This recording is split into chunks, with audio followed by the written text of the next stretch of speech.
adofo ne etie fo amohwe me da mu ina amase ngiri se obadaroma ho ye se de meso me ho ye ade achi biem de na de bia ne emu nsensem nsem foforo na de bia edi akoniaba nsem a emu do etifo ebentuma gibre ne nkuti nsem a eden agi ne ho mina emra.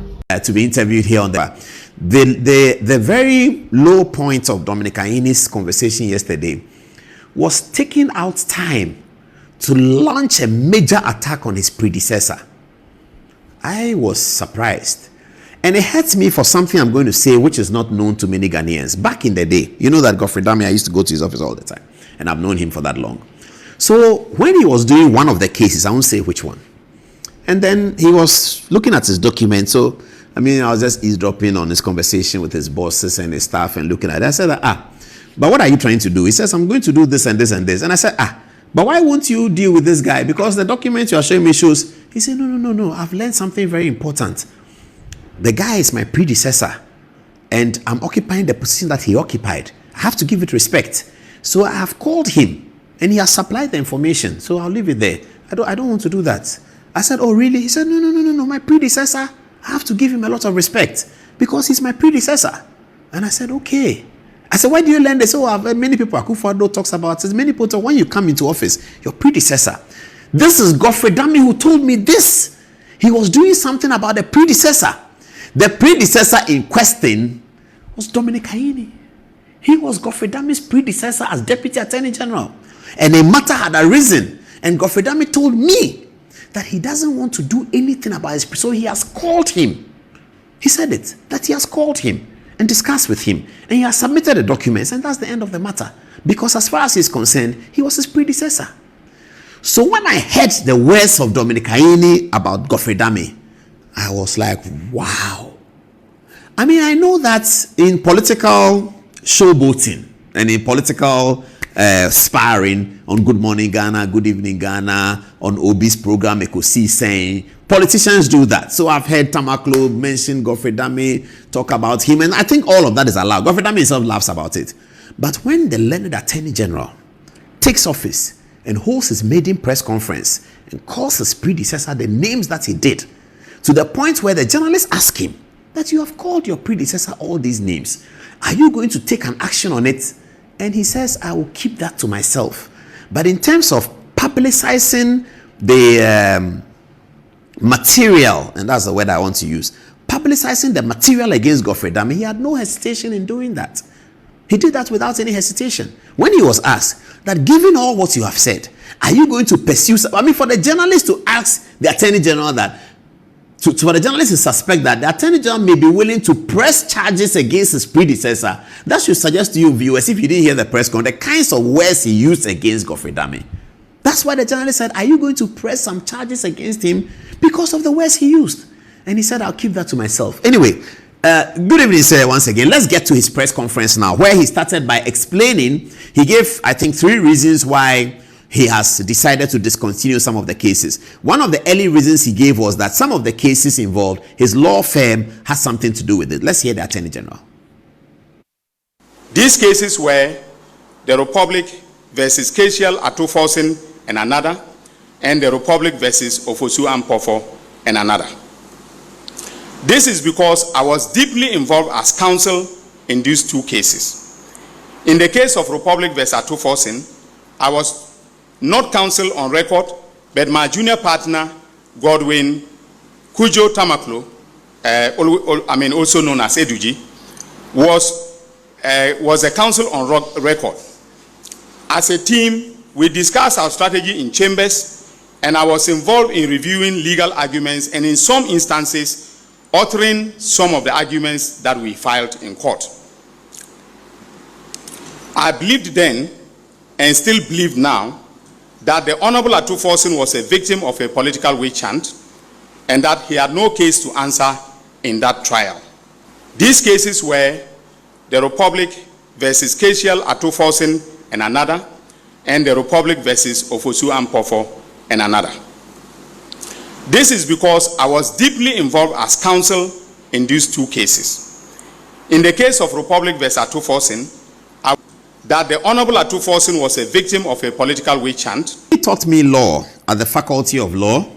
One of the principles that he imbibed in us was that the position of the court is legal authority.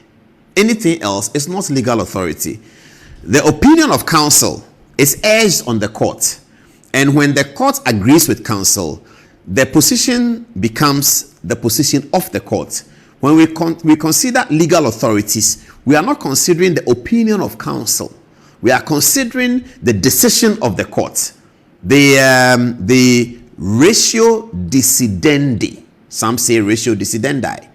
The ratio decidendi is what is authority. The learned Attorney General tells us that one of the reasons why he dropped the cases of Atuforsen was that his law firm had been hired to be defense counsel, and therefore it was incongruous or morally reprehensible that him having taken a view that these clients of his were innocent of the charges preferred against them by the Attorney General, that now that by a political twist of events, the election of 7 December 2024, the consequence of that election is that he now moves from defense counsel into Attorney General and therefore prosecutor of the same cases, that he's unable to continue because he had taken a view that these his clients of his were not guilty. That's what the Attorney General said. The Attorney General says his view that the clients were not guilty still stands as his opinion on the matter, that the clients were not guilty. The court has yet to rule on that. So he has not allowed the court to rule. He has the power as Attorney General to enter a nolle prosequi, which is one way, or to simply discontinue the action, which is another way. And either works, and he has power to do both. So viewers, and those of us who are apologists of constitutional law and constitutional amendment, the Attorney General says, this is a precedent that the Attorney General is setting, that every Attorney General or most Attorney Generals will be drawn from private law firms. Let's go way back. Geoffrey Bin, perhaps, is the only one who was not drawn from private law firms. Victor Usu was a private practicing lawyer. He became Attorney General. William Oforiatta, practicing lawyer. Ian Moore, practicing lawyer. Joe Randolph, practicing lawyer. They were all doing cases. Akins and the people. Martin Abidu, I think, came straight from the civil service. I don't know much about him, but he was Deputy Attorney General. His boss, Obeda Samoa, practicing lawyer, became Attorney General. Nana Akufo-Addo, practicing lawyer, became Attorney General. I'll tell you a story about Akufo-Addo on this matter. So it is a very interesting matter. I hope that the Democracy Hub people are watching, because Dominic Aini says that because he had taken a position in his private life that these cases didn't have merit, therefore, that when now he has been transitioned as Attorney General, his view that the cases do not have merit is the reason why he has taken the position that the authority given to him by the taxpayer will be applied coterminous with his legal opinion as a private lawyer. I think that's wrong. I think that cannot be correct. There could be several reasons why Dominic Ayini will stop the prosecution of Ofosu Ampofo and Atuforsen, and he has the power to do so. In fact, he doesn't even need to tell us. So we are quite gracious, and I agree with Manasseh Azuri and all those people who are applauding Dominic Ayini for coming out to explain. It is facilitating democracy. But this reason that he gave, he must come back. One journalist asked him, and I'm going to play Johnny Hughes' questions, and I like the questions Johnny Hughes asked. One journalist asked him that, Attorney General, are you saying that all the cases that your law firm is... In fact, yesterday, I have to say that I was very pleased with the questions from the journalists. I mean, I was very happy with it. The quality was good. And I wasn't surprised when Dominic Ayini, in addressing them, said that some of you may be lawyers and some of you are law students. Now, he said that because of the same thing I felt. When the person is asking, they say, this guy must have some knowledge of law. Because the questions they were asking him were very solid. I was so proud of the journalist. And I'll show you some of it. He was asked that, are you saying that all the cases that your law firm is doing, you will drop it? And then he started smiling. He was smiling. He said, no, it's not going to be the case. I felt sad. The Attorney General has stood on legs. He has stood on the ground that is now shaking. The ground on which the Attorney General stood to make that claim was horribly shaken and disintegrated. Because how do you tell us that your law firm was taking the matter, and that your view of the matter then was that the prosecution was wrong? The prosecution has started. You have become Attorney General to meet it. You enter nolle prosequi, no problem. But your reason for entering nolle prosequi or discontinuing cannot be that because your law firm was the defense counsel, the position that you took then as a private lawyer is the position that you impose on the Republic under Article 88. It's an abuse of power. It's an abuse of Article 88. You can't do that. Once you become an Article 88 appointee, you are no longer Feli and Ayini law firm. You are the Minister for Justice and the Attorney General for the Republic. You are the principal legal advisor to the government. Nothing to do with your law firm and the opinions generated thereof.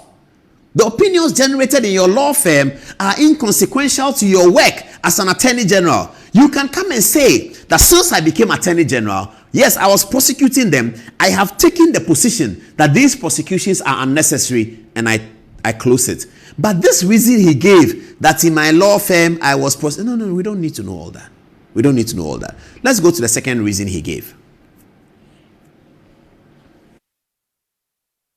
The internal memo that I was referring to, there were two segments. One, the 300 million was in relation to Unibank. The 150 was actually in relation to UT. All right, and the memo covered both. And that is how come that I was comfortable dropping the charges, in both. Because, I took the view, which was, shared by the professional prosecutors, that a charge of causing financial. Now, if you notice that the second reason why he dropped the charges was that there was a memorandum, very, very serious allegation he made. That there was a memorandum written by the attorneys at the Ministry of Justice. He said there was a memorandum written to Godfrey Dame, the Attorney General. He says that the memorandum points to the fact that the Honorable Esiama, the current governor of the Bank of Ghana, and congratulations to him, by the way, the Honorable Esiama was not properly before the courts, that a memo had been generated from the state attorneys, and that's part of their work, to advise the Attorney General. Dominic Ayini alleges that Godfrey Dame ignored the advice of the attorneys, that he has now come to see the memo, and that he's acted on that memo to drop the charges against Honorable Esiama. Fair, isn't it? Fair. Then one of the journalists, another clever question, said that, can you make the memo available? Then Dominic Ayini said, because the memo was penciled in by a civil servant who is still there, he is still deciding whether he should make that memo public or not. That's where the problem is. You see, they say, Nana Abrewas Abenkwine, when you start eating, you eat all. You don't taste it and go away. You have no basis, you have no pressure or compulsion to explain to us the decisions that you have made in respect of decisions to continue an action or a decision to enter nolle prosequi. You have no compulsion to tell us. But if you come to tell us that you have relied on a memo, then Mr. Attorney General, in the spirit of full disclosure, as Kudjeto Ablakwa likes to say, full disclosure. In the spirit of full disclosure, transparency, probity, and accountability, the key tenets of the NDC party, please release that memo. And I like what the journalist said, can you show us the memo?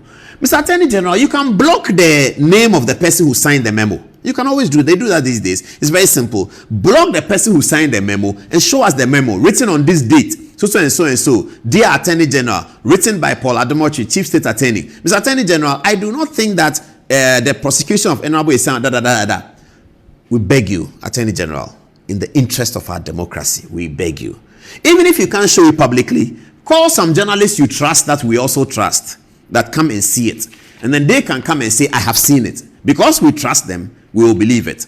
Or blot out the name of the person who signed the memo and show the memo to us. Because you have said that this is the reason why you have entered nolle prosequi. You don't have to tell us, but you said that the memo had to do with monies that had been paid, and the attorney felt that the prosecution of Esiama was inconsequential now because the reasons why he was being prosecuted have been achieved. 300 million lost on Bank of Ghana money in relation to Merchant Bank had been paid. 150 million potentially lost on Unibank had been paid. This memo went from the desk of the senior person in the Attorney General's office to the Attorney General Godfrey Yeboah Adame. You allege that Yeboah Adame ignored the memo. You have the memo. Attorney General, we beg you, find a way to let some people see it.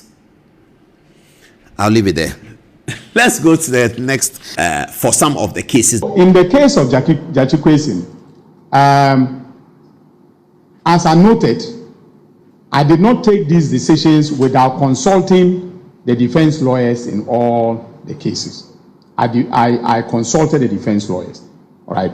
The reason for the consultation was so that I am not seen as acting in an arbitrary manner. Okay. So I decided to consult all the defense lawyers. And of course, the lawyer for Tsatsu Kwesi is the venerable, senior, and respected Tsatsu Chikata. So I had not once, but 2 long sessions of discussions with him. And he told me he wants to soldier on and prove the innocence of his client. And I respected that view. So that is how come that Tsatsu Kwesi is not part of those that I have, discontinued.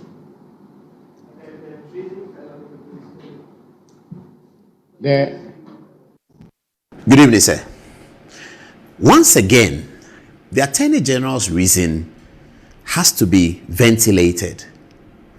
The Attorney General's power to enter nolle prosequi is unfettered. It's a decision between him and the government. It's unfettered. Here's Attorney General telling us that he came to the conclusion of the nolle prosequi by engaging with the defense lawyers to ask them, I don't know what.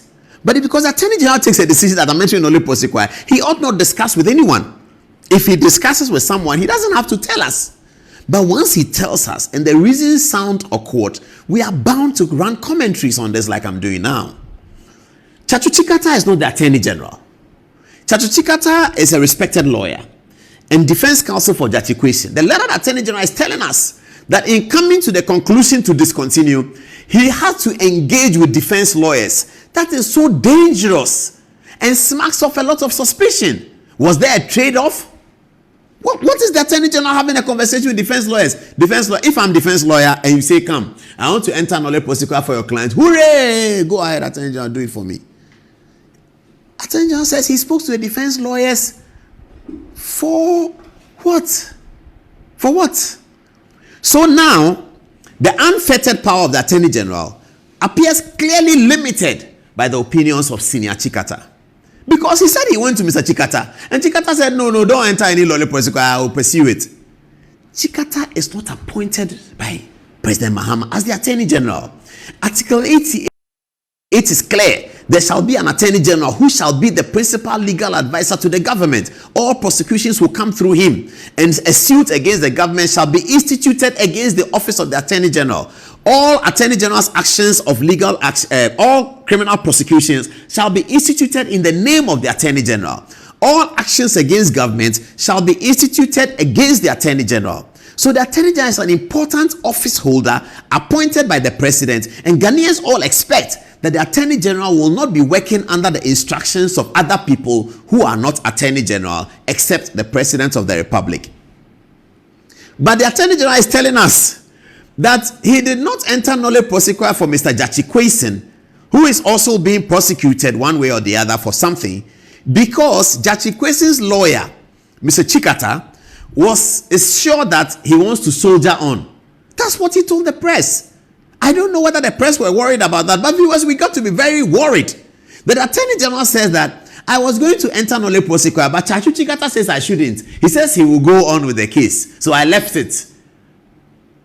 Is that the republic we are running? Article 88, when they were writing it, they said that when you want to enter nolle prosequi, please ask senior lawyer Chikata. What else is the Attorney General asking lawyer Chikata? What else? If the Attorney General is deciding on Mr. Chikata's opinion, whether or not to enter nolle prosequi in the matter that he's in, and the Attorney General tells us that in all of those cases he engaged with the lawyers, what was he engaging with them about?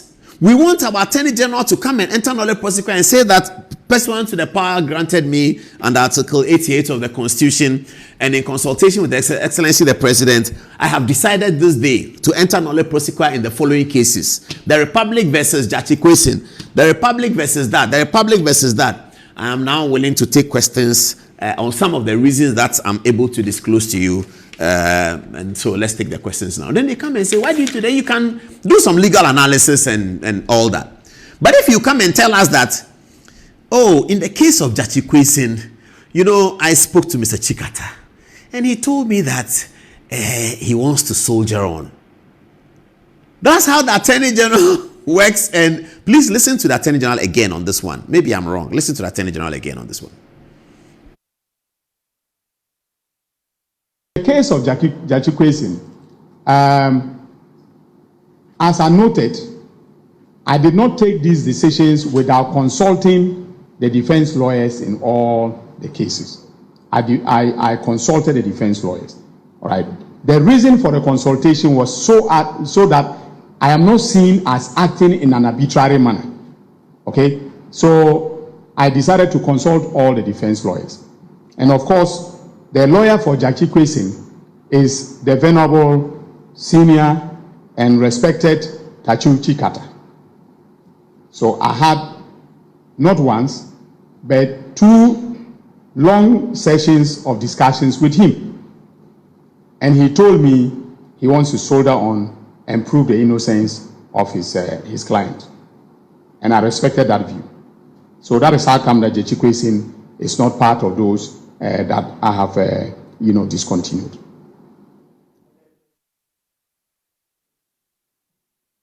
I have to say,